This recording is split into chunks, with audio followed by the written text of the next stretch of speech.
Hello and I welcome you to Vigyan recharge. चलिए आज हम उड़ाएंगे एंटी ग्रेविटी का उड़न खटोला। अब देखो अगले 2 मिनट जरा इंट्रोडक्शन चलने वाला है, मतलब थोड़ा सा इतिहास बताऊंगा, जरा मरा सा रिवीजन वगैरह कराऊंगा। तो अगर इन चीजों में इंटरेस्ट नहीं है तो सीधा 2 मिनट के बाद शुरू करो वीडियो, असली एक्शन वहीं से शुरू होगा। अब देखो इस वीडियो में आज की टेक्नोलॉजी का इस्तेमाल करके हम एंटी ग्रेविटी व्हीकल बनाने की संभावनाओं को ढूंढेंगे और उसमें जो भी समस्याएं अपने सामने आएंगी उन्हें इंजीनियरिंग, फिजिक्स और लॉजिक की मदद से सॉल्व करने की कोशिश करेंगे। और इस दौरान आपको सीखने के लिए बहुत कुछ मिलेगा और मजे भी आएंगे। तो जरा पहले ये जान लेते हैं कि एंटी ग्रेविटी आखिर चीज क्या है। अब एंटी ग्रेविटी को समझने से पहले हमें थोड़ा बहुत तो ग्रेविटी के बारे में पता होना चाहिए। और क्या हमें ग्रेविटी के बारे में पता है? वेल, बिल्कुल भी ना। क्या बात कर रहे हैं?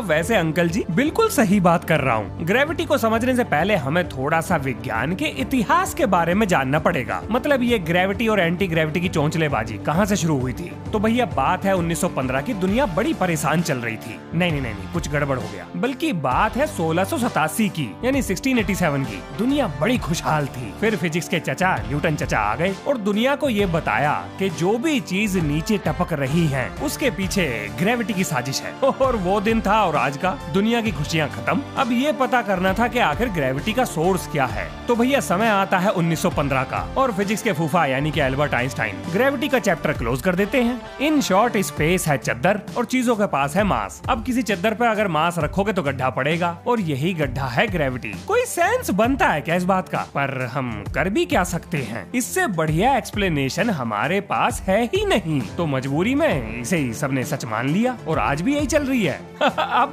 कुछ वैज्ञानिक अपने आइंस्टाइन से भी ज्यादा खूंखार निकले। वो एक कदम आगे और निकल लिए। उनके हिसाब से दुनिया में हर मास छोटे छोटे ग्रेविटॉन नाम के पार्टिकल थूकता है और भैया यही ग्रेविटॉन के पार्टिकल मिलकर ग्रेविटी बना रहे हैं। अब चलते हैं एंटी ग्रेविटी पर। तो भैया ये है ग्रेविटी का बिल्कुल उल्टा। मतलब जैसे ग्रेविटी नीचे खींचती है, एंटी ग्रेविटी चीजों को ऊपर धकेलती है। अब क्या हम एंटी ग्रेविटी पर काम करने वाली कोई चीज बना सकते हैं? चलो पता करते हैं। चलिए शुरू करते हैं। तो आइए सबसे पहले जान लेते हैं कि हमारे एंटी ग्रेविटी व्हीकल में कौन कौन से गुण होने चाहिए, ताकि बहस का कोई मुद्दा ही ना बचे। कहीं बाद में जाकर आप ये कहने लगो कि भैया आपका ये व्हीकल तो एंटी ग्रेविटी ना लग रहा। पहला गुण, हमारा ये उड़न खटोला हवा में या स्पेस में एक जगह पर स्थिर रह सके। अब आप ये सोच रहे होंगे कि भैया ये काम तो एक हेलीकॉप्टर भी कर लेता है, या फिर वर्टिकल टेक ऑफ और लैंडिंग वाले एयरक्राफ्ट यानी VTOL, वो भी तो ये काम कर लेते हैं, मतलब हवा में एक जगह झूल लेते हैं। तो हमारा ये बच्चा दुनिया से अलग कैसे हुआ? अरे भाई साहब, होगा, बिल्कुल होगा। इतना अलग होगा कि आपको भी शक होगा कि ये आपका ही है क्या। मेरा मतलब इस विमान को आपने ही बनाया है क्या। अब देखो, आपका ये बच्चा इसलिए अलग होगा क्योंकि आपके इस जुगाड़ में कोई भी प्रोपल्शन सिस्टम नहीं लगेगा। अब इस बात का क्या मतलब निकलता है? तो भाई साहब, इस बात का मतलब निकलता है कि आपके इस जुगाड़ में कोई भी इंजन नहीं होगा। लेकिन सवाल है ये, क्या ये बिना इंजन के उड़ पाएगा? बिल्कुल उड़ेगा। खाओ माँ कसम। ये एडिटर के पैसे काटने पड़ेंगे। लेकिन बिना कसम खाए मैं ये जरूर बता सकता हूँ, जितनी भी टेक्नोलॉजी अब तक डेवलप हो चुकी हैं या हो रही हैं, उनका इस्तेमाल करके एंटी ग्रेविटी क्राफ्ट ये जरूर बन जाएगा। अपन लोग तो बस असेंबल करेंगे उन्हें। इस टीन के डब्बे को हम बिना इंजन के उड़ाएंगे। दूसरा गुण, हम जहाँ भी चाहें इसे स्पेस में ले जा पाएं। मतलब अगर स्पेस में या किसी दूसरे ग्रह पर जाने का मन करे तो सोचना ना पड़े। मतलब अपनी एंटी ग्रेविटी गाड़ी उठाओ और स्पेस में यात्रा पर निकल जाओ। भाई साहब, कुछ ज्यादा नहीं हो गया? अरे नहीं अंकल जी, ज्यादा नहीं है। अभी तो देखते जाओ क्या क्या होगा। थोड़ा धीरज धरो, हमारे यहाँ सारे काम तसल्ली से होते हैं। अब चलते हैं जी तीसरे गुण पर। तो तीसरा गुण है ये कि ये डिस्क शेप का होना चाहिए, यानी कि सॉसर शेप का होना चाहिए। अब ऐसा क्यों? तो देखो, उसके पीछे का कारण है ये कि मैं नहीं चाहता कि इसके कबूतर की तरह पंख निकले हों, क्योंकि उसके बाद वो देखने में प्लेन के जैसा लगेगा। अब अपना बच्चा अलग भी तो दिखना चाहिए ना। और भाई साहब, हॉलीवुड वालों ने स्पेसशिप के नाम पे हमें तस्तरी ही तो परोसी है, तो इससे मिलता जुलता बनाएंगे हम, ताकि साइंस फिक्शन से ये मैच करता हुआ लगे। बात तो सही है। चलो जी, ये तो हो गई इसकी खूबियां। अब जरा बात कर लेते हैं कि इसे बनाने में कौन कौन सी समस्याएं हमारे सामने आने वाली हैं। अब देखो, सबसे पहली समस्या तो ये है कि इसके पंख ना है तो ये उड़ेगा कैसे? मतलब आप जरा ये सोचो, क्या उड़ने के लिए पंखों का होना जरूरी है? नहीं। क्या जोक मारा भाई? अरे बिल्कुल भी नहीं, जोक नहीं है ये सच है कि उड़ने के लिए पंखों की जरूरत नहीं है। तो फिर उड़ने के लिए क्या जरूरी है? तो जनाब उड़ने के लिए चाहिए हमें हवा में प्रेशर का डिफरेंस। हवा में कोई चीज तभी उड़ सकती है जब उसके नीचे बहने वाली हवा के द्वारा लगाया जा रहा प्रेशर ऊपर बहने वाली हवा के द्वारा लगाए जा रहे प्रेशर से ज्यादा हो। रुको एक उदाहरण देता हूँ, इसे देखो। अगर इसके ऊपर बहने वाली हवा का प्रेशर नीचे बहने वाली हवा के प्रेशर से कम होगा तो नीचे बहने वाली हवा इसे लिफ्ट देगी, यानी कि ऊपर उठा देगी। और इसी छोटे से लॉजिक के आधार पर सारी चीजें हवा में उड़ पाती हैं। अब ये सुनते ही आपके दिमाग में ये सवाल आ रहा होगा कि महाराज स्पेस में तो हवा है ही ना, तो ये वहां कैसे उड़ेगा?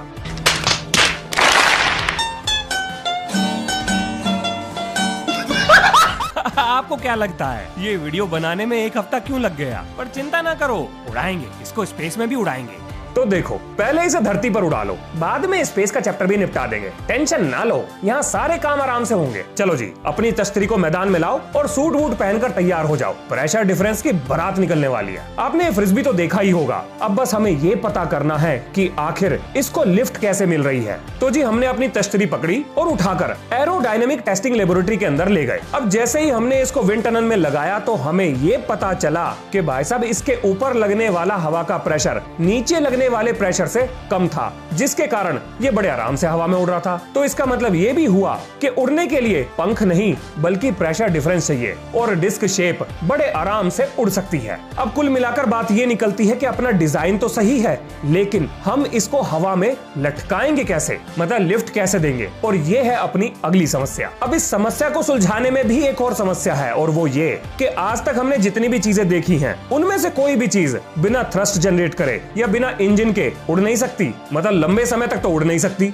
हवा में ग्लाइड जरूर कर सकती है, लेकिन उड़ना असंभव है। और जैसा कि आप जानते हो कि हम तो कसम खा के बैठे हैं कि अपने इस जुगाड़ में हम कोई भी इंजन या थ्रस्टर नहीं लगाने वाले। तो अब इस समस्या को कैसे सुलझाएं? तो देखो, इस समस्या को सुलझाने के लिए हमें यह ढूंढना पड़ेगा कि क्या हमारे पास ऐसी कोई टेक्नोलॉजी है जो हमें एंटी ग्रेविटी वाली फील देती हो। एक नहीं भाई साहब, दो टेक्नोलॉजी है। सुनिए ध्यान से। तो जी ये है परमानेंट मैग्नेट, जो कि इस समय हवा में झूल रहा है। लेकिन झूल क्यों रहा है? क्योंकि इसके नीचे सुपर कंडक्टर रखा है। सुपर कंडक्टर सुना तो है इसके बारे में, और अगर नहीं सुन रखा तो मैं बता देता हूँ, सुनिए ध्यान से। तो जी ये है मनुष्यों के द्वारा बनाया गया एक खास तरीके का मटेरियल जो -321 डिग्री फ़ारेनहाइट के तापमान पर इलेक्ट्रिकल फ्लो के मामले में टांग नहीं अड़ाता, मतलब जीरो रेजिस्टेंस शो करता है। अब इसे एक उदाहरण से समझो। मतलब नॉर्मल कंडक्टर के मामले में अगर ये कार करंट है और ये रोड रेजिस्टेंस है, तो भाई साहब सुपर कंडक्टर के मामले में ये कार और रोड का रिलेशन कुछ ऐसा होगा, यानी कि करंट बेरोक टोक दौड़ेगा। अब आप सोच रहे होंगे कि जी ये मतलब सुपर कंडक्टर की इस प्रॉपर्टी से हमारे स्पेस क्राफ्ट का या हमारे एंटी ग्रेविटी व्हीकल का क्या लेना देना? कुछ भी ना। कैसा लगा मेरा मजाक?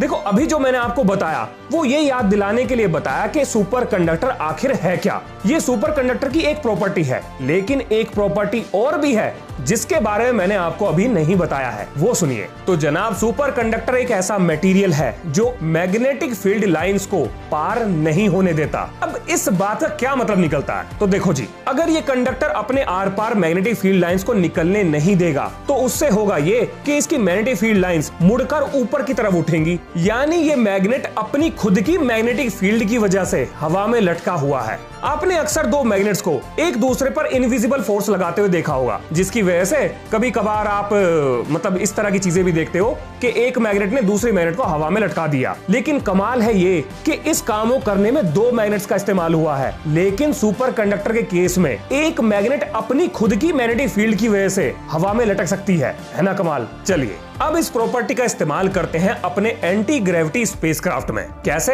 आइए बताता हूं। तो अगर हम एक ट्रैक का निर्माण करें और उस ट्रैक पर जगह जगह पर सुपर कंडक्टर लगा दें और अपने उड़न खटोले में पावरफुल इलेक्ट्रोमैग्नेट्स लगा दें, तो भाई साहब ये हवा में लटक जाएगा। अब देखो, मैं ये जानता हूं कि आपको ये एंटी ग्रेविटी तो नहीं लग रहा होगा, लेकिन भाई साहब आपको ये समझना पड़ेगा कि कोई भी चीज एकदम से परफेक्ट नहीं बनती। धीरे धीरे उसमें डेवलपमेंट होता है, सुधार होते हैं, और तब जाकर वो परफेक्शन की तरफ बढ़ती है। तो आप चिंता ना करो, वीडियो के एंड तक इसे परफेक्ट एंटी ग्रेविटी हम बना ही देंगे। अब देखो, लटकने की समस्या सुलझ गई तो एक और समस्या सामने आ गई, और समस्या है ये कि भाई साहब पूरे वाले रास्ते में सुपर कंडक्टर तो हम बिछा देंगे, लेकिन उनको ठंडा कैसे रखेंगे? तो वेल, इसकी चिंता हमें करने की जरूरत नहीं है, क्योंकि वैज्ञानिक लगातार रूम टेम्परेचर पर काम करने वाले सुपर कंडक्टर्स की खोज में लगे हुए हैं। और देखो, ये कोई 10-20 साल में होने वाली डिस्कवरी नहीं है, बल्कि अगले 2-4 सालों में ही हमें रूम टेम्परेचर पर काम करने वाले सुपर कंडक्टर मिल जाएंगे। और जब ऐसा होगा, ये दुनिया में अगला इंडस्ट्रियल रेवोल्यूशन खड़ा कर देगा। तो देखो, हमें कम टेम्परेचर की चिंता करने की जरूरत नहीं है, ये काम तो हो जाएगा, लेकिन कुछ और है ऐसा जिसकी हमें चिंता करनी चाहिए। आओ बताता हूँ। तो जनाब, इन मैग्नेट्स और सुपर कंडक्टर की वजह से अपना उड़न खटोला हवा में तो टंग जाएगा, लेकिन ये सिर्फ वहीं जा पाएगा जहां पर ये रास्ता हो, मतलब जहां पर ये ट्रैक नहीं होगा वहां ये कैसे जाएगा? और अपने को तो स्पेस में भी उड़ना है, तो जी अब क्या करें? देखो, थोड़ी देर पहले मैंने आपको हवा में झूलने के लिए 2 टेक्नोलॉजीज के बारे में बताया था, जिसमें से एक था सुपर कंडक्टर, लेकिन अभी दूसरा बचा है, उस पर बात करते हैं। अभी जो आप देख रहे हैं, ये है एक तरह का एंटी ग्रेविटी मॉडल। अब जरा देखते हैं कि ये काम कैसे कर रहा है। देखो, ये जो इसका तार है, इसमें हाई वोल्टेज करंट इस समय फ्लो कर रहा है। अब ये हाई वोल्टेज करंट हवा में मौजूद एटम्स को पॉजिटिव आयंस में बदल देगा। और देखो, पॉजिटिव में बदलने का कारण बड़ा सिंपल सा है। करंट बनता है इलेक्ट्रॉन फ्लो से, इलेक्ट्रॉन का चार्ज होता है नेगेटिव, तो आयंस बन जाएंगे पॉजिटिव। अब ये जो फॉयल आप इसमें देख रहे हो, ये फॉयल है नेगेटिवली चार्ज। अब होगा ये कि जो आपने आसपास के एटम्स को पॉजिटिव आयंस में बदला है, वो बहुत तेजी से इस नेगेटिव फॉयल की तरफ अट्रैक्ट होंगे, नीचे की तरफ दौड़ेंगे। और भाई साहब, इनकी ये जो दौड़ है, ये हमारे इस जहाज को लिफ्ट देगी, यानी कि अप थ्रस्ट देगी। अब आप ये सोचिए, अगर हम इस कॉन्सेप्ट को बड़े स्केल पर तैयार कर ले, तो ये अपने जहाज को उड़ा देगा। अब ऐसे थोड़ी ना होता है, ऐसे तो नहीं होता है। हमारे यहाँ ऐसा ही होता है। अब आप ये सोच रहे हो कि भाई साहब, आपने पहले सुपर कंडक्टर का रास्ता बिछाया, फिर उसे ठिकाने लगाया, अब आप आयन प्रोपल्शन पर आ गए, लेकिन दोनों चीजों में एक चीज तो कॉमन ही है, वो है ये कि अगर एटमॉस्फेयर नहीं तो ये उड़ेगा भी नहीं, और स्पेस में आपको एटमॉस्फेयर तो मिलेगा नहीं। तो कुल मिलाकर बात ये हुई कि ये अपना जो जहाज है या तामझाम जो भी आपने बनाया है, ये धरती पर तो उड़ जाएगा, लेकिन स्पेस में नहीं जाएगा। अब देखो, अगर आप ये सोच रहे हो तो भाई साहब बिल्कुल गलत सोच रहे हो। आपसे ये किसने कहा कि आयंस की मदद से पैदा होने वाली थ्रस्ट के लिए हमें हवा चाहिए? नहीं जनाब, हमें एटम्स चाहिए, हवा नहीं चाहिए। जरूरी नहीं है कि वो एटम्स हवा के हों, यानी कि वो एटम्स किसी भी चीज के हो सकते हैं। हमें बस एटम्स चाहिए और हमारा काम हो जाएगा। अब यह सवाल आता है ये कि क्या इंटरस्टेलर स्पेस में, यानी कि जिसे हम एम्प्टी स्पेस कहते हैं, वहां हमें एटम्स मिलेंगे? तो जवाब है बिल्कुल मिलेंगे। और ये बात मैं अपने मन से नहीं कह रहा हूं, इसके ऊपर जो रिसर्च हुई है उससे ये पता चला है कि स्पेस पूरी तरह से एम्प्टी नहीं है, उसमें जगह जगह high to low density atoms बड़े आराम से मिल जाएंगे। हो गया काम, अब उड़ेगा अपना तामझाम। ऐसा सोचना भी मत। तो साला होना ही चाहिए। अभी एक और समस्या बची है, सुनिए। अब देखो जनाब, आपने अपने इस जुगाड़ को हवा में लिफ्ट तो दे दिया या स्पेस में लिफ्ट तो दे दिया, लेकिन क्योंकि इसमें कोई प्रोपल्शन सिस्टम नहीं है, तो अब इसे आप आगे पीछे कैसे ले जाओगे? मतलब यात्रा करने के लिए इसका आगे पीछे होना तो जरूरी है ना। सिर्फ ऊपर नीचे घूमने से उसे आप स्पेस यात्रा कैसे कह दोगे? और देखो, जैसा कि हम कसम खाकर बैठे हैं कि इसमें इंजन नहीं लगेगा, तो अब सवाल आता है ये कि बिना इंजन के ये आगे पीछे कैसे उड़ेगा? अब क्या हम इस समस्या को सुलझा सकते हैं? वेल, देखो, लग तो रहा है कि हम इसको सुलझा लेंगे। अब इस काम को करने के लिए हम इस्तेमाल करेंगे मैग्नेटिक मोनोपोल्स का। हाँ जी, आपने सही सुना, मैग्नेटिक मोनोपोल्स। जिस राह पे तुम चल रहे हो बेटा, एक दिन पूरी तरह फंसोगे। वो सब तो ठीक है, लेकिन जो परेशानियों के सामने हार मान जाए, वो इंजीनियर कैसा? अपन इस टीन के डब्बे को आज उड़ाकर ही छोड़ेगा। अब आप सोच रहे हैं भाई साहब, मैग्नेट के तो 2 पोल होते हैं, ये मोनोपोल मैग्नेट क्या चीज है? मतलब जितनी भी किताबें आज तक लिखी गई हैं, सभी में ये लिखा है कि मोनोपोल मैग्नेट हो ही नहीं सकती। तो ये क्या है? तो भैया, ये है प्रोफेसर रुथ, MIT में कॉस्मोलॉजी के प्रोफेसर, और इन्होंने अपने रिसर्च पेपर में, यानी कि अपनी कैलकुलेशन में, ये चीज साबित कर दी है कि मैग्नेटिक मोनोपोल्स होते हैं, लेकिन अभी तक वो हमें मिले नहीं है। अब इसके पीछे इन्होंने क्या खिचड़ी पकाई है, हम सब उसमें नहीं जाने वाले। मतलब अपना मतलब निकालने के लिए मुझे इनकी जो थ्योरी है या इनकी जो कैलकुलेशन है या इनका जो रिसर्च पेपर है वो काम का लगा, तो मैंने वहां से जानकारी उठा ली और मान लिया कि भाई साहब मैग्नेटिक मोनोपोल्स होते हैं, बस मिलने ही वाले हैं, और जैसे ही मिलेंगे अपना काम हो जाएगा। अब देखो, मोनोपोल का फायदा ये होगा कि मैग्नेटिक नॉर्थ मोनोपोल सीधा धरती के नॉर्थ पोल की तरफ उड़ेगा और मैग्नेटिक साउथ पोल धरती के के साउथ पोल की तरफ उड़ेगा। अब आप सोच रहे होंगे कि भाई साहब आप कुछ गलत नहीं बोल गए, तो जनाब बिल्कुल भी नहीं। दरअसल धरती को अगर हम बड़ा सा मैग्नेट मान लें तो इस बड़े से मैग्नेट का साउथ ज्योग्राफिक नॉर्थ पोल की तरफ होगा, लेकिन वो कहलाएगा मैग्नेटिक नॉर्थ पोल और बिल्कुल इसका उल्टा दूसरे पोल पर होगा। अब ये सुनने में कंफ्यूजिंग हो सकता है, लेकिन जो चीज है वो है। तो जी कुल जमा बात ये निकलती है कि अपना नॉर्थ पोल यानी कि अपने मोनोपोल का north pole geographic north pole की तरफ दौड़ेगा और अपना south monopole geographic south pole की तरफ दौड़ेगा। लेकिन यहाँ मन में सवाल आता है कि भाई साहब मोनोपोल ने ऐसी कौन सी ताकत की बूटी गटक रखी है, मतलब हमारे पास जो दो पोल की मैग्नेट है वो तो ना उड़ती इधर उधर, तो ये कैसे उड़ेगा। तो देखो आपके पास जो दो पोल की मैग्नेट है यानी कि बाइपोलर मैग्नेट या डुअल पोल मैग्नेट, उसके दोनों पोल पर धरती के दोनों मैग्नेटिक पोल बराबर फोर्स लगाते हैं। इसी वजह से वो किसी भी एक दिशा में नहीं उड़ती, दोनों फोर्सेस एक दूसरे को कैंसिल कर देती हैं। लेकिन पावरफुल मोनोपोल केस में ऐसा नहीं होगा। एक powerful north monopole geographic north pole की तरफ दौड़ेगा। तो देखो हमने सारी समस्या सुलझा ली है, अब जरा बात कर लेते हैं कि क्या अब अपना विमान उड़ेगा। वेल नहीं।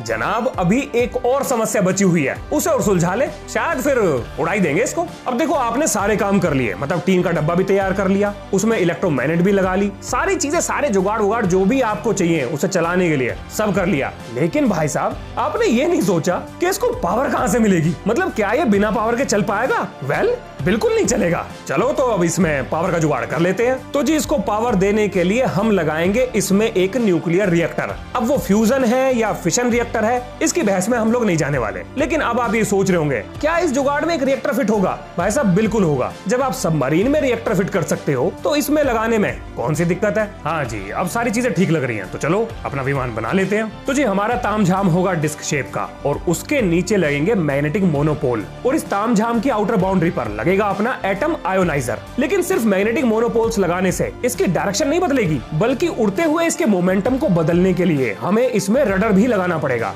वो भी लगा लिया। अब यहाँ पर आपको ये भी याद रखना पड़ेगा कि जो इसके मैग्नेटिक मोनोपोल्स हैं इनको हम इलेक्ट्रिसिटी की मदद से बार बार ऑन या ऑफ करेंगे और ऐसा करने की वजह से इसे एक जिगजैग टाइप का रास्ता मिल जाएगा और ये हवा में बड़े आराम से आगे बढ़ पाएगा। अब देखो जितनी चीजें हमने डिस्कस करी हैं उसके हिसाब से अपना विमान धरती पर तो बड़े आराम से उड़ेगा, लेकिन आउटर स्पेस में उड़ने के लिए इसको वहां पर मैग्नेटिक फील्ड चाहिए जैसी अपनी धरती के पास है। तो क्या आउटर स्पेस में मैग्नेटिक फील्ड मिलेगी? भाई साहब बिल्कुल मिलेगी। मतलब अपने इस जुगाड़ को उड़ाने के लिए जितनी मैग्नेटिक फील्ड की हमें जरूरत है उतनी हमें स्पेस में हर जगह मिल जाएगी। अब आपको बता देता हूँ कि ये काम कैसे करेगा। देखो न्यूक्लियर रिएक्टर से मिलेगी हमको बिजली और ये बिजली सबसे पहले इस्तेमाल होगी अपने एटम आयोनाइजर में, जो आसपास मौजूद एटम्स को आयोनाइज करके एक लिफ्ट जनरेट करेगा, मतलब अपना टीन का डिब्बा ऊपर उठ जाएगा। अब बारी आती है इसे आगे पीछे चलाने की, तो इसके बाद हम इसके मैग्नेटिक मोनोपोल्स को एक्टिवेट कर देंगे। अब अगर हमने नॉर्थ पोल को एक्टिवेट किया तो वो नॉर्थ की तरफ जाएगा और अगर साउथ को किया तो भाई साहब अपना उड़न खटोला साउथ की तरफ जाएगा। इसीलिए आर्टिफिशियल इंटेलिजेंस की मदद से हम बार बार पोल्स को स्विच करेंगे और ये जिगजैग पैटर्न में चलेगा, क्योंकि इसके मोमेंटम को बदलने के लिए हमने एक इसमें रडर भी लगाया है। अब जरा चलते हैं स्पेस में। तो स्पेस में मैग्नेटिक फील्ड और एटम्स हमें दोनों मिल जाएंगे, तो हो गया अपना काम। काहे हो रहे हो परेशान। चलिए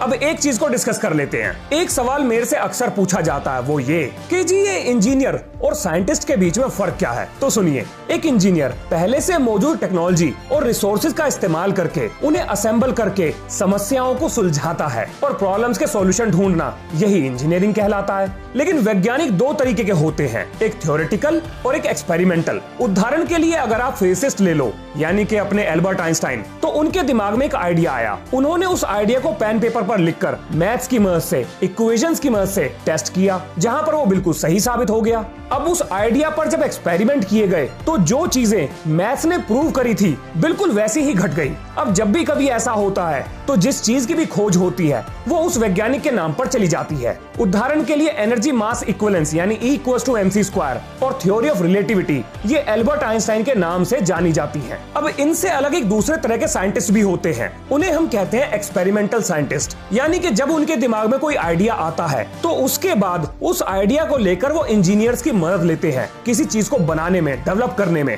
और फिर उसके आधार पर उस चीज की मदद से एक्सपेरिमेंट करते हैं। उदाहरण के लिए गैलीलियो गैली, रदरफोर्ड, मैरी क्यूरी, ये सभी लोग एक्सपेरिमेंटल साइंटिस्ट थे। इनके दिमाग में जो आइडिया आया उसको टेस्ट करने के लिए इन्होंने नई नई चीजों का आविष्कार किया। अब इस तरीके के वैज्ञानिकों को एक्सपेरिमेंटल फिजिसिस्ट या केमिस्ट या साइंटिस्ट, आप जो भी कहना चाहो कह सकते हो। जितने भी इन्वेंटर पास्ट या प्रेजेंट में हैं, चाहे वो पढ़े लिखे हो या ना हो, पर क्योंकि वो एक इन्वेंटर हैं, वो इंजीनियर कहलाएंगे। लेकिन सारे इंजीनियर जिनके पास डिग्री है वो इन्वेंटर नहीं कहलाएंगे। तो मोटा मोटा वैज्ञानिक और एक इंजीनियर के बीच में यही फर्क होता है। अब देखो यहाँ पर यह बताना भी जरूरी है कि एक इंजीनियर वैज्ञानिक भी हो सकता है और एक वैज्ञानिक इंजीनियर भी हो सकता है। अब आप समझ पा रहे होंगे कि इस वीडियो में जैसे जैसे हमने समस्याओं को सुलझाया है, असल में वही इंजीनियरिंग है। चलिए अब एक सवाल पूछ लेता हूँ। जितनी भी टेक्नोलॉजी हमने इस वीडियो में डिस्कस करी है, उनमें से आपको कौन सी सबसे ज्यादा काम की लगी? मतलब जिसे देखकर आप ये कह सको कि भैया चलो एंटी ग्रेविटी ना सही तो इसका